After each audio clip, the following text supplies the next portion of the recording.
South India shopping mall the wedding మంత్ర సరికొత్త wedding collection south India shopping mall.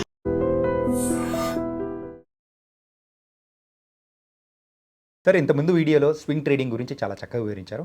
మరి ఇప్పుడు position trading గురించి and ఆ పొజిషన్ ట్రేడింగ్ ఎవరు చేస్తే మంచిది అని మీరు ఏం చెప్తారు? చాణిక్య గారు, పొజిషన్ ట్రేడింగ్ ఎవరు చేస్తారంటే కొంత లాంగ్ టర్మ్ ఇన్వెస్టర్స్ చేస్తారు జనరల్గా.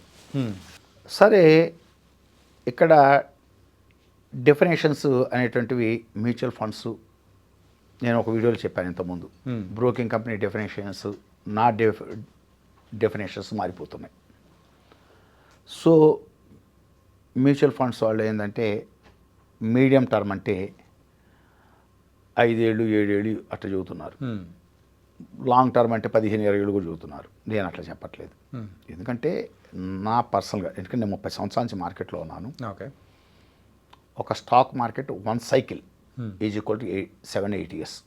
అంటే దాంట్లో 4-5 ఏళ్ళు బుల్ మార్కెట్ ఉంటుంది, 1-2 ఏళ్ళు బేర్ మార్కెట్ ఉంటుంది, 1-2 ఏళ్ళు కన్సాలిడేషన్ ఉంటుంది.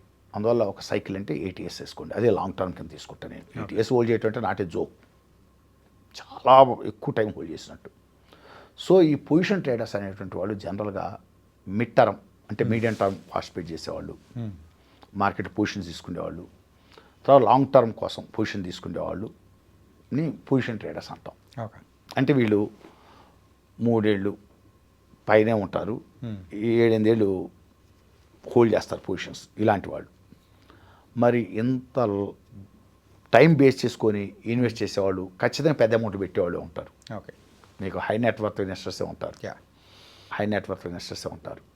అందువల్ల వీళ్ళు బల్క్ అమౌంట్స్ పెట్టేటప్పుడు చాలా జాగ్రత్తగా అబ్జర్వ్ చేస్తారు.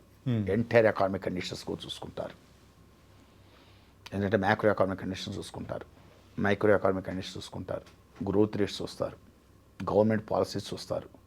Government is going to form stable government or coalition governments చూసుకుంటారు, ఇన్ఫ్లేషన్ చూసుకుంటారు, ఐఏపీ డేటాలు చూసుకుని ఉంటారు.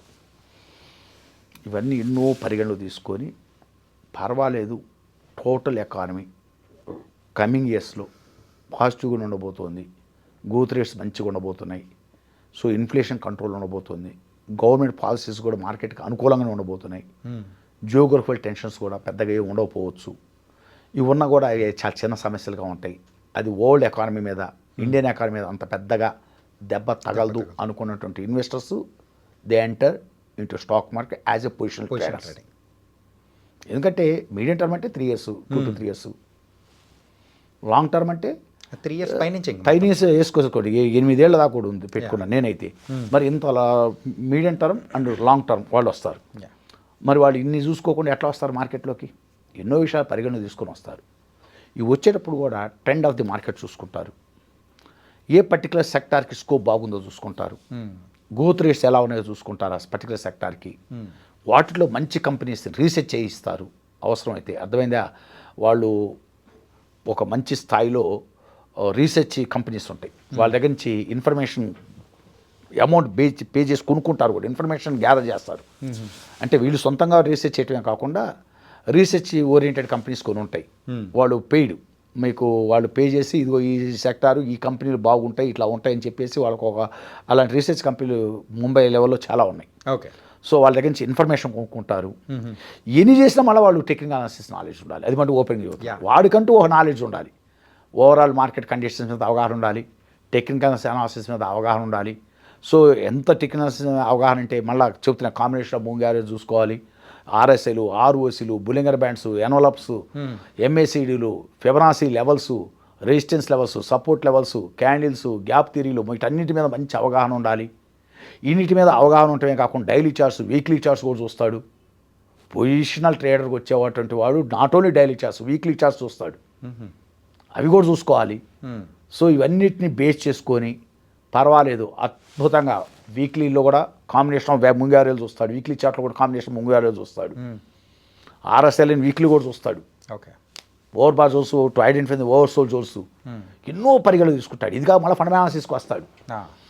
సో సెక్టార్ వైజ్గా గ్రోత్ ఎలా ఉండబోతోంది, is it limelight sector or not చూసుకుంటారు వాళ్ళు.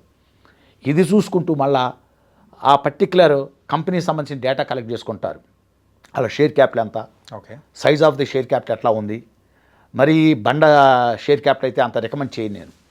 షేర్ క్యాపిటల్ రీజనబుల్గా ఉందా, యా తర్వాత ఫేస్ వాల్యూ ఎంత ఉంది, తర్వాత సేల్స్ ఎలా ఉన్నాయి, సేల్స్ కూడా మిగతా సెక్టార్తో కంపేర్ చేసి చూసుకుంటారు, ఆ సెక్టార్లో ఉన్న మిగతా కంపెనీతో కంపేర్ చేసుకుంటారు. సో సేల్స్ బాగున్నాయా, సేల్స్ మీద పర్సంటేజ్ ఆఫ్ ప్రాఫిట్ ఎలా ఉంది, నెట్ ప్రాఫిట్ ఎట్లా ఉంది, ఈపీఎస్లు ఎలా ఉన్నాయి, పీఈలు ఎలా ఉన్నాయి, రిటర్న్ ఆన్ క్యాపిటల్ ఎంప్లాయిడ్ ఉంది, తర్వాత మీకు వచ్చేసరికి రిజర్వ్స్ ఎలా ఉన్నాయి కంపెనీలో, ఓకే, బుక్ వాల్యూ ఎలా ఉంది, ఎన్నో విషయాలు చూసుకుంటారండి. లాంగ్ టర్మ్ వచ్చేటువంటి వాళ్ళు అంత తేలిగా రారు, ఎందుకంటే they are going to hold their positions. I mean above 3 years 8 years below 8 years పెట్టేటువంటి వాడు ఎన్ని విషయాలు చూసుకుంటాడు ఏదైనా తేడా పడితే. ఎందుకంటే ఇప్పుడు ఉన్న upcoming sector next bear market outdated sector అయితే పుట్టి మునుగుతాడు. అందువల్ల అన్ని విషయాలు పరిగణలో తీసుకుంటాడు. ఇది కాక మళ్ళీ సెంటిమెంటల్ ఇండికేటర్స్ గమనించుకోవాలి, ఇందా చెప్పినట్టు డెలివరీ పర్సంటేజ్ చూసుకోవాలి, వాల్యూమ్స్ చెకప్ చేసుకోవాలి, తర్వాత అన్నిటి రకాలుగా వాడు గమనించుకుంటూనే ఉంటాడండి. ఓకే, అంత ఇంకోటి వాల్యూమ్స్ కూడా వాడు గత లాస్ట్ 10 days అట్ట చూడ్డు, గత 1 year వాల్యూమ్స్ ఎలా ఉన్నాయి, ఈ సంవత్సరం ఎలా వాల్యూమ్స్ ఉన్నాయి, అసలు గత 3 సంవత్సరాలకి ఇయర్ టు ఇయర్ వాల్యూమ్స్ ఎలా పికప్ అవుతుంది, అసలు ఆపరేటర్ ఎలా ఐడియాలజీ ఎలా ఉంది, అసలు ఇన్వెస్టర్స్ పికప్ ఎట్లా గ్రాడ్యువల్గా పెరుగుతున్నాయా.